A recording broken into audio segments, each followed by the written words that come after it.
This is Entrepreneur Studio, brought to you by SC Biz News. I'm Patrick Bryant, CEO of software development firm Code and Trust and chairman of the Harbor Entrepreneur Center.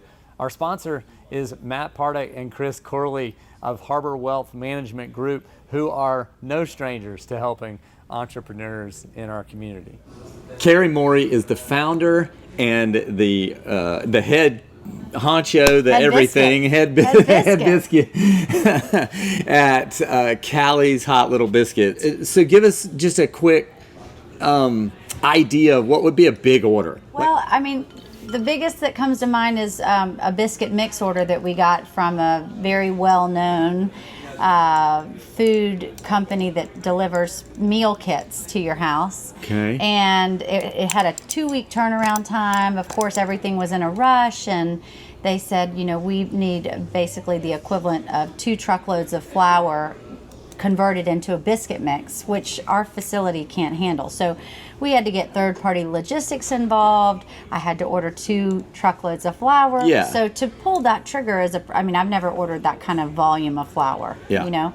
So what would be a normal month of flour? Oh my gosh, maybe 3 pallets a month just for normal production. Okay. So yeah. And a truckload is 18 pallets. Okay. So, yeah. You know, we're talking a little bit shy of 40 pallets of flour. A ridiculous amount of flour. A ridiculous amount of flour. And so I got the PO from the company, and we had to turn it around and involve this other logistics company. And, you know, long story short, I'm in an Uber in New York at a food show, and I get a call from the buyer after they've already submitted the PO, and she said, we need to just make sure that this is certified non-GMO. And I said, whoa, flour's not certified non-GMO. That just isn't a thing. So you cannot get it certified. Right. So I immediately, I said, I'll do what I can, but, you know, I've already bought the flour. The flour's on the way. She said, well, I'm pulling the PO. And I start to panic, and I said, what am I going to do with 2 truckloads of flour? Right. I call my buyer at the flour company, and he says, we cannot do that. I mean, there's no such thing. I can't write a letter saying we're certified, we're not. It'd be like saying you're certified organic and you're not. Yeah. You can't, or gluten-free and you're not. Sure. Well, this sends me into complete hysteria, and I tell the Uber, I start having pains down my arm, and I say, you got to take me to the hospital. Oh my God. I end up in the hospital for 10 hours while they run all these tests on me, and I'm still texting going, I need the letter, I need a certified letter, you got to send me something. And then I'm talking to the buyer saying, you can't cancel this PO, what am I going to do with this? I already have the PO, they've paid the half.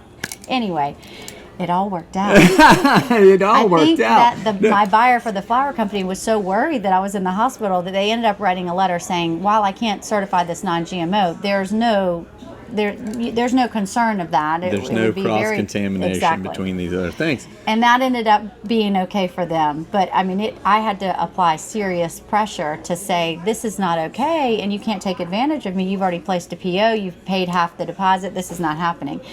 And I think the moral of the story is keep pushing. Absolutely. Don't ever give up. Right. And, you know.